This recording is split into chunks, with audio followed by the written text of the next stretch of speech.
Good thing I waited to do this video because it just got a lot more interesting since we are getting a new Pokemon Scarlet and Violet trailer tomorrow, and people want to see one of two things: starter evolutions, and if we don't get those, I'm going to make a video breaking down when and what to expect with that, because if memory serves, I thought we got the evolution in October, but maybe it was September, so it'll be like a fun video to experience that with and see what's going on in relation to Pokemon Scarlet and Violet. So if you want to see that video, subscribe, and if you enjoyed this video, don't forget to leave a like, share with your friends, comment your thoughts down below. But the other thing people want to see is Paradox Pokemon are fakes, regional variant. Wait, what is going on? There's so much like weird stuff from the leaks with all of these extra forms and Pokemon, because Paradox Pokemon are like past and future variants, but they're not regional variants. They're actually completely different species of Pokemon, even though they seem to be very, very similar to that Pokemon, or just like a straight up form, but they're not. So that's, I guess, where the paradox is coming from. Also, there's things called R-Fakes, which are different-ish, kind of, and it just kind of seems like some kind of weird species that is going to look really similar to existing Pokemon, but also be classified differently. Then we have extra evolutions. So, man, Dunsparce evolution, it's not that. Like, there's just pretty much fan art for most of this, or like interpretations, and some of it is just based off the leaks. And that's kind of like one thing that's getting weird with all this leak stuff. I talk about it every video. We've lost the plot on where to sort real from fake, even with confirmed leaks. So even the Pokemon company screws that, or not company, Pokemon community screws that up. But let's talk about the Paradox Pokemon. I'd like an explanation, please.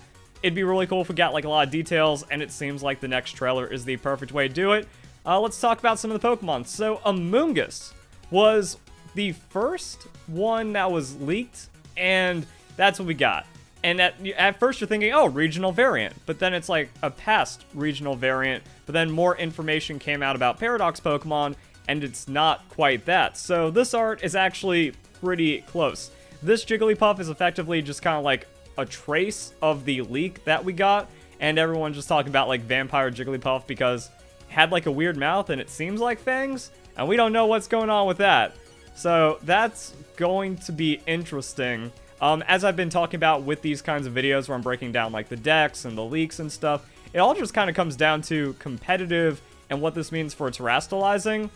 A new Amoonguss sounds scary. I don't know how that's going to go. That's pretty much it. Like, yeah, that's already a pretty frustrating Pokemon, and we're going to have to see like how they mix it up and how much they mix it up. Wigglytuff and Jigglypuff also in the game according to the decks. So I think that makes the Paradox angle a lot more, like, confusing and paradoxical. Let's see, we have Misdreavus. I'm guessing that also goes into an evolution for Mismagius.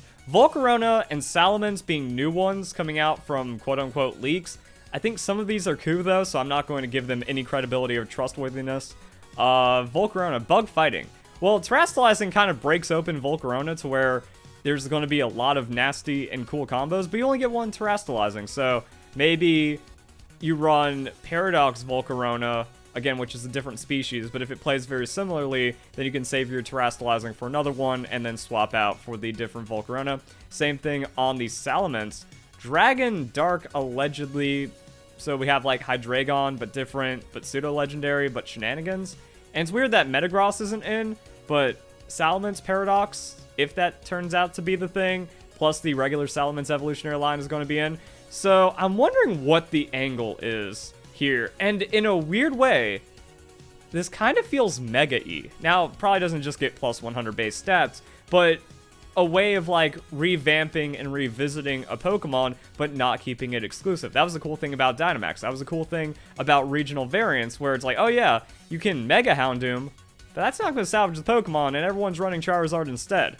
So you kind of failed there if you're trying to breathe new life into some of these other Pokemon. An interesting theory, and thing is like all these are classified the same, so it's not also going into like theoretical stuff and just guesses and speculation, is that Koraidon and Miraidon are Paradox Pokemon of Cyclizar, but they still aren't like related or evolutions or anything like that. People were kind of freaking out because they heard something about Suicune, but it's not a regional variant Suicune. It's going to be a Pokemon that looks like Suicune, but isn't. And that adds more questions into if they're going to be legendary or how that gets classified. Nothing on Magneton, just a loose hint. And then Donphan, which also makes it interesting because some of them are going to be future and ancient for the same species. There we go. The website wasn't working there. So we have Donphan, and again, these are all just kind of like interpretations, kind of just going off of what Koraidon and Miraidon are. So Miraidon having all that tech, having some futuristic stuff. So mech elements being added in. There's absolutely nothing to suggest it's going to look like this for the Volcarona. We also have pseudo-legendary crossover, and then the Donphan, it just kind of like, hey, let's mech up one of these Pokemon. So once again, kind of like losing the plot on what it means to have the real leaks and then fakes, and then everything in the Pokemon community is just fraudulent right now and just filled with garbage.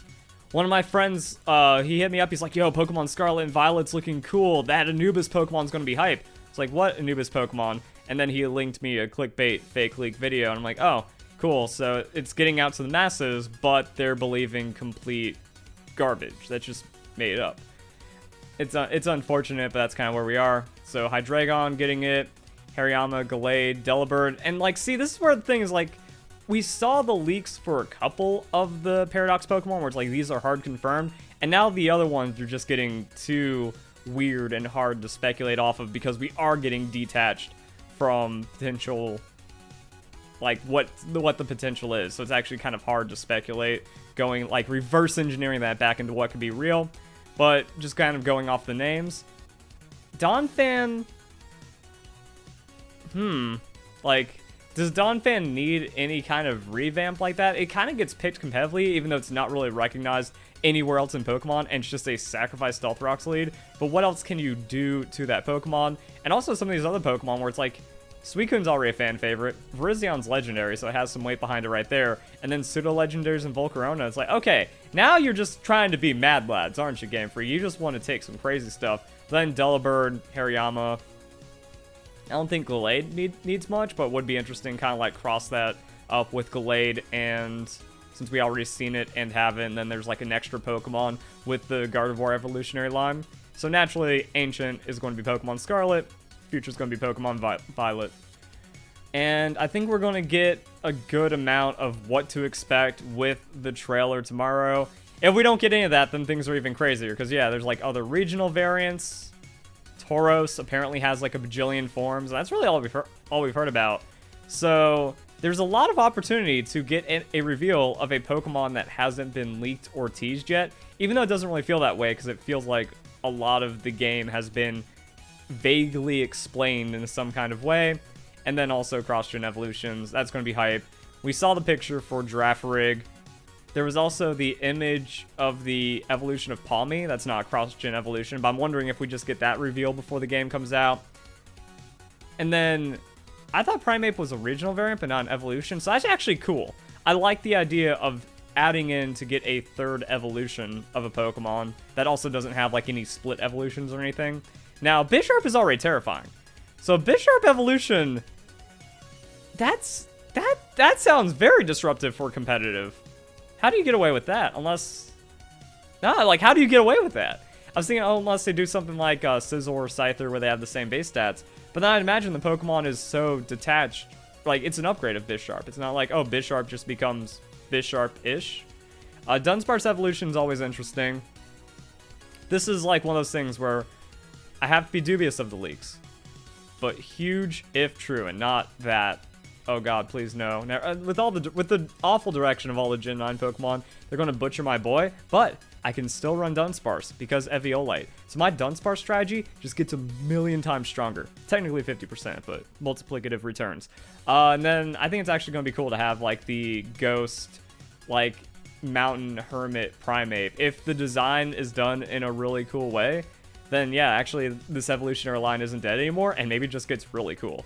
So I think there's some potential there. Then we talked about the Arfix, and that's what we have. So information going into the new trailer and also beyond. And it seems like what I was saying about Pokemon Scarlet and Violet being able to be like Pokemon Ultra Sun, Ultra Moon, so now we're just going to get 2 trailers every week until the game comes out. That could also be possible, and that leaves a lot of room for Pokemon reveals because we've only had 13. 5 of which are starters in the legendary Pokemon, so compared to every other generation, we are so far behind on Pokemon reveals, we can actually stack up like a lot of really cool stuff, and each of these could have its own kind of classification for its own trailer, and then we're getting stacked out news. Also, we just had like Grafaiai not even a week ago, and other reveals, so this is actually going to be pretty interesting. Hope you guys enjoy the video. Hope you have a nice day. Thank you very much for watching.